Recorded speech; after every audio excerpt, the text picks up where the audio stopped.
बिस्मिल्लाहिर्रहमानिर्रहीम, अस्सलाम वालेकुम जी। मैं नजमुल हसन बाजवा हूं। नाज़रीन इकराम, आज इमरान खान साहब की रिहाई का फैसला तकरीबन हो चुका था। अदालत मूड बना चुकी थी। इलेक्शन कमीशन के वकील ये कह चुके थे कि जज साहब, लगता है कि आप जहन बना कर आए हैं कि आज जो है ना वो इस पे आपने सजा मुअत्तल कर देनी है। पूरी बहस भी कुछ इसी तरह से हो रही थी कि जैसे सजा मुअत्तली की तरफ मामला जा रहा है, और लग ये रहा था कि अभी कुछ देर में जो है ना वो ऑर्डर जारी हो जाएगा कि जो है ना वो सजा मुअत्तल हो गई है। फिर नाज़रीन इकराम, फैसला महफूज हो गया, और फैसला महफूज होकर अब इस फैसले को कल सुनाया जाएगा 11:30 बजे तक। लग ये रहा था, आज जज साहब ने बजाते खुद कहा था कि आज ही फैसला दे देंगे, आज ही फैसला दे देंगे, लेकिन अचानक क्या हुआ कि ये फैसला रोक लिया गया, और क्या हुआ कि ये फैसला जो है ना वो कल तक चला गया है। अब ये महफूज फैसला जो है ना वो कल सुनाया जाएगा। आज जो है ना वो इमरान खान की रिहाई से पहले अटक जेल के अंदर क्या तमाशा लगा हुआ है, अचानक अटक जेल के अंदर क्या हुआ है, ये सारी चीजें इंटरकनेक्टेड हैं। सारी चीजें जो है ना वो आपस में मिली हुई हैं कि ये सब कुछ हुआ कैसे, हुआ क्यों। लेकिन सबसे पहले आप समझ लीजिए कि आज अदालत के अंदर हुआ क्या, उसको सुन लें। उसके बाद मैं आपको बताता हूं कि बादी नजर में क्या नजर आता है कि इस फैसले को क्यों रोका गया। लेकिन सबसे पहले आप ये देख लीजिएगा कि आज अदालत के अंदर हुआ क्या, उसके बाद मैं आपको बताता हूं कि बादी नजर में क्या नजर आता है कि इस फैसले को क्यों रोका गया। नाज़रीन इकराम, अटक जेल के अंदर जब मैं ये वीडियो रिकॉर्ड कर रहा हूं तो अटक जेल के अंदर एक नया तमाशा लग चुका है। रिहाई से पहले ही एक अटक जेल के अंदर बड़ी गड़बड़ की जा चुकी है, और अटक जेल के अंदर एक नया ड्रामा लगा हुआ है। आज का दिन जो इस्लामाबाद हाई कोर्ट है उसके अंदर एक तारीखी दिन था, क्योंकि ऑलरेडी बहुत ज़्यादा वक्त दिया गया था कि इलेक्शन कमीशन के वकील जो हैं वो दलाइल मुकम्मल भी कर लें। पहले जो है ना वो 14 दिन का वक्त, फिर उसके बाद उनकी सेहत ख़राब हो गई, फिर उसके बाद जो है ना वो फिर आज जो है ना उन्होंने समाअत के दौरान कुछ जो है ना वो टैक्टिक्स इस्तेमाल करके वक्त लिया। तो आज के दिन बहुत कुछ हुआ है। पहले सुन लीजिए कि समाअत के अंदर क्या हुआ, फिर फैसला महफूज क्या हुआ, फिर उसके बाद फैसला कैसे आया, और अभी उसके बाद मैं आपको बताऊंगा कि अटक जेल के अंदर तमाशा क्या लगा हुआ है।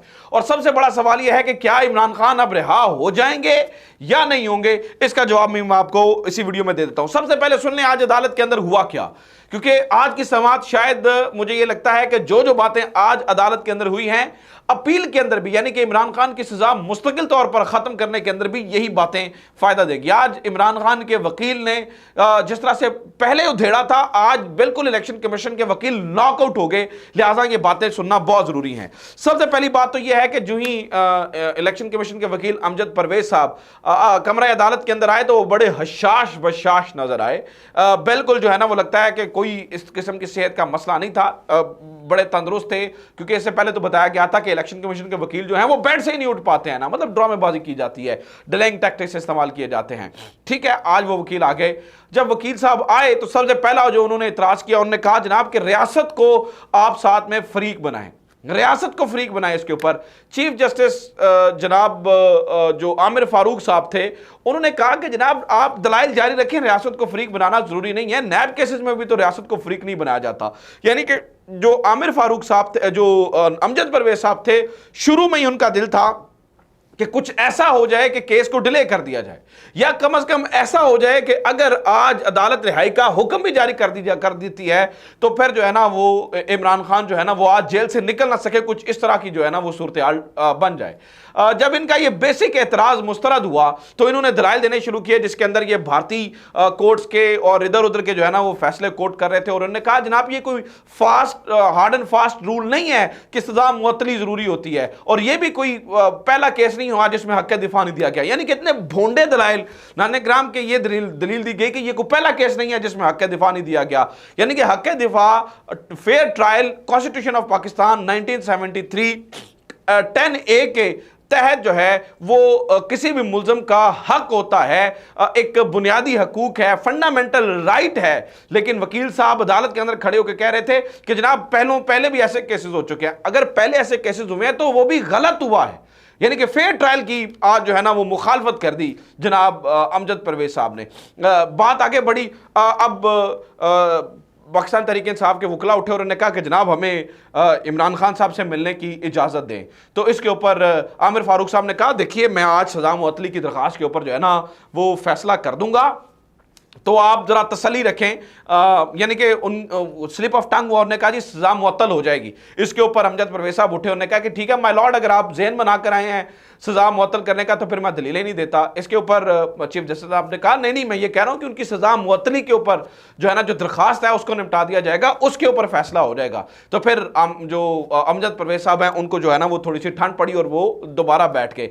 जनाब जब उन्हें ये लगा कि अब जो है ना वो केस हाथ से निकल रहा है और अभी जज साहब जो है ना वो फैसला सुना देंगे इमरान खान की रिहाई का, तो अमजद परवेज साहब उठे और उन्होंने कहा कि जनाब अब मैं आपसे इजाजत चाहता हूं कि मैंने दवाई खानी है और 15 मिनट का जो है ना वो वक्फा किया जाए। अब किसी भी वकील ने अगर दवाई खानी होती है तो वो पीछे जाकर अदालत के जो है ना वो आराम से 2 गोलियां खा सकता है, या जो है ना वो अगर आपने सिरप लेना है तो आप ले सकते हैं। लेकिन अमजद परवेज साहब को जो है ना वो 15 मिनट का वक्फा चाहिए था। अदालत ने कहा ठीक है 5 मिनट का वक्फा कर लेते हैं। कहते हैं नहीं, मुझे बड़ी शर्मिंदगी हो रही है, पता नहीं कौन सी ऐसी खास दवाई खानी थी जिसके लिए 15 मिनट जो है ना वो दवाई खाने के लिए दरकार होते हैं।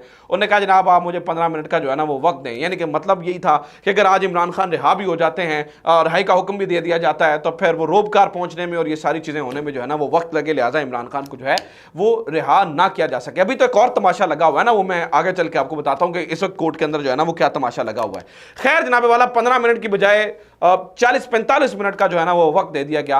40-45 मिनट के बाद जब केस जो है ना वो दोबारा शुरू हुआ तो फिर इस्लामाबाद हाईकोर्ट ने दोबारा से सीधे सीधे सवाल किए और फिर इस्लामाबाद हाईकोर्ट ने कहा जनाब आप अपने दलाइल को जल्दी मुकम्मल करें।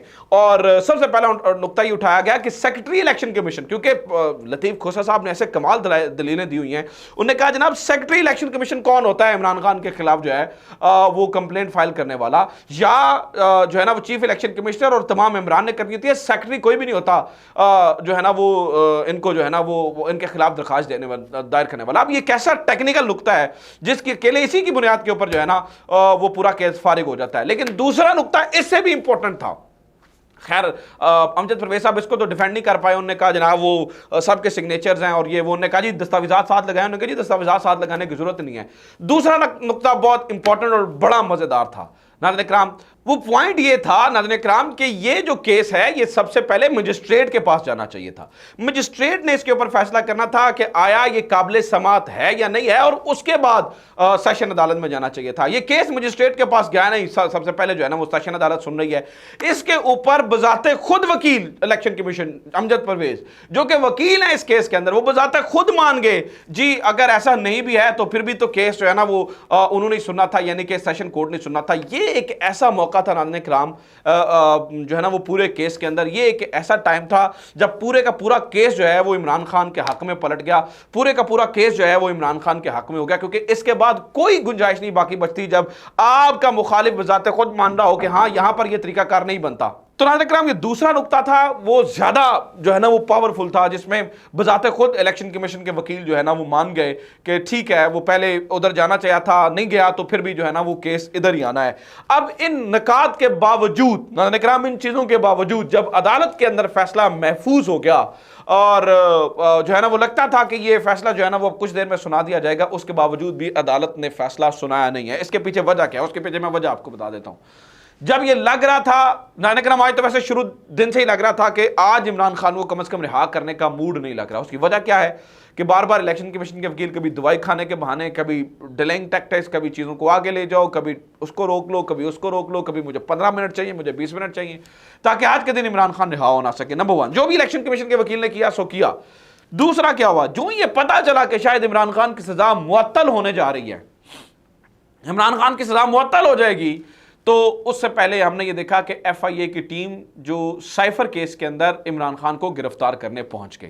नाज़रीन इकराम, जस्टिस आमिर फारूक साहब ने भरी अदालत के अंदर ये जो है ना वो अपनी ऑब्जर्वेशन दे रखी है। वो ये कह चुके हैं कि जब इमरान खान को सजा के बाद ये मुअत्तली का फैसला आया तो पहली तरीकों के अंदर जो आमिर फारूक साहब हैं उन्होंने कहा था कि हम जरदारी केस में ये डिफाइन कर चुके हैं कि जब मुजरिम या मुलजिम किसी एक मुकदमे के अंदर गिरफ्तार होता है तो उसकी गिरफ्तारी किसी दूसरे मुकदमे के अंदर नहीं डाली जा सकती, यानी कि गिरफ्तारी के अंदर गिरफ्तारी नहीं हो सकती। लेकिन आज ये जो एफआईए ने वहां पे बाहर जाकर तमाशा लगाया और इमरान खान की गिरफ्तारी के लिए पहुंच गए, लगता ये था ना, ये शक ये था कि अभी इमरान खान रिहा होकर जो है ना वो बाहर आ जाएंगे। अब ये जो एक रात का गैप दिया गया है, बहुत सारे लोग जिसके ऊपर सवाल उठा रहे हैं, खास तौर पर पाकिस्तान तहरीक इंसाफ ये कह रही है कि अगर एक शख्स बेगुनाह है और ये साबित हो रहा है कि उसको सजा गलत सुनाई गई है तो वो 1 मिनट भी जेल के अंदर क्यों रहे। और फिर झूठ क्या बोले जा रहे हैं, झूठ ये बोले जा रहे हैं कि जी उसको बड़ी सहूलियात दी गई हैं, बेड दिया गया है, 2 मैट्रेस दिए गए हैं, एयर कूलर दिया गया है, सारा टाइम टेबल जो है वो खाने का, यानी कि बकरे और देसी मुर्गी और पता नहीं क्या क्या जो है ना वो इमरान खान को दिया जा रहा है। ये सब का सब जो है ना वो झूठ नजर आता है, क्योंकि अटक जेल के सेशन जज बजाते खुद लिख चुके हैं कि किसी किस्म की कोई सहूलियत जो है वहां पर मुयसर नहीं है। बात मतलब इन अ नटशेल इस केस को आज फैसला ना सुनाने के पीछे बहुत सारे सवाल जो है ना वो इस वक्त जन्म ले रहे हैं। उसके ऊपर बहुत सारे लोग जो है ना वो सोशल मीडिया के ऊपर लिख रहे हैं ये एक रात का गैप डाला गया है ताकि एक रात के अंदर अंदर मजीद गेमें डाली जा सकें, मजीद सोचा जा सके कि क्या हो सकता है। और अगर इमरान खान को गिरफ्तारी के अंदर एक गिरफ्तारी की जा सकती है या इमरान खान के ऊपर नए केसेस बनाए जाएं ताकि जेल से बाहर निकलते ही जो है ना उनको कैद कर लिया जाए, क्योंकि ये तो बात कंफर्म है कि अगर इमरान खान यहाँ से रहा हो गए तो बाकी किसी केस के अंदर भी इमरान खान ये हो सकता है कि वो ये गिरफ्तारी फलां में डालने, लेकिन उनके वकला ने ऑलरेडी बहुत मेहनत कर रखी है और उनकी जमानतें जो है ना वो अदम पैरवी के ऊपर जो है ना वो सिर्फ और सिर्फ खारिज हुई है। तो जितने अभी तक मौजूदा केसेस हैं उसके ऊपर तो इमरान खान को, ये सवाई एक साइफर वाला केस इमरान खान को रखा नहीं जा सकता है। तो एक रात शायद सोच विचार के लिए, समझ के लिए ली गई है कि अगू की करिए, हूं तो इमरान खान रिहा हो रहा है, अगू की करिए। इसके लिए लगता ही है बादियों नज़र में जो सोशल मीडिया पर इस वक्त चीज़ें आ रही हैं उनसे लगता यही है कि इसके लिए शायद ये एक रात जो है वो ली गई है। तो ये मामला है, ये इस वक्त की सिचुएशन है। अपना ख्याल रखिए, खुदा हाफिज़, पाकिस्तान जिंदाबाद।